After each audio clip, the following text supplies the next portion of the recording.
ছাড়া এ আকাশ সাজে না, সহজে তো বাতাসে বাঁশি বাজে না। চলো না জিয়ে রূপ কথা তোমাকেই শোনা। আজকে breaking news, Dhallywood queen Shabnam Bubly একই বললেন, আমার জীবনে আর কোনো আফসোস নেই, কারণ আমার গর্ভে তাপসীর সন্তান। হঠাৎ করেই এমন একটি পোস্ট দিয়ে যেন সবার মনে একটি অন্যরকম ইঙ্গিত দিয়ে দিলেন এই বুবলি। তবে সাকিব খান বরাবরই যেন বুবলিকে ঘৃণা করেই আসছিল, তবে এবার জন্য আরেকটি নতুন কারণ হয়ে গেল।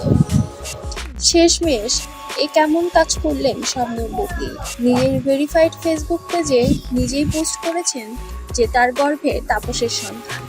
এতদিন আমরা গুঞ্জনেই শুনেছি যে তাপসের সন্তান বুবলির পেটে।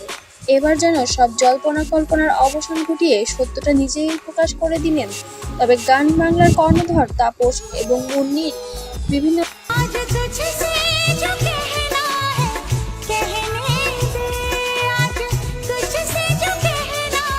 সিন্ডিকেটে জড়িত ছিলেন শবনম বুবলি।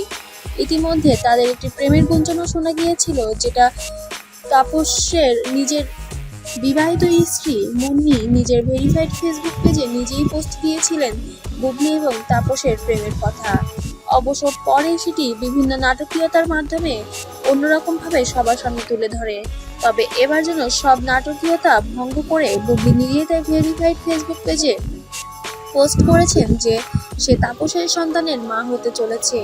তবে সাকিব খানের মন্তব্য এখনো পর্যন্ত যেন নীরব ভূমিকায় পালন করছে, এমন কোনো কথা শোনা যাচ্ছে না। তবে এবার যেন সাকিবের প্রাক্তন স্ত্রী অপু বিশ্বাসও এই বিষয় নিয়ে যেন কোনো মন্তব্য করেনি। তবে এটা কি আসলে গুঞ্জনই শুধুমাত্র, নাকি শবনম বুবলি এবার আলোচনায় আসার জন্য তাপসের নাম আবারও পুনরায় ব্যবহার করছে? অবশ্যই আপনারা কমেন্ট বক্সে জানাবেন যে এটি গুঞ্জন নাকি বুবলির নতুন কোনো খেলা।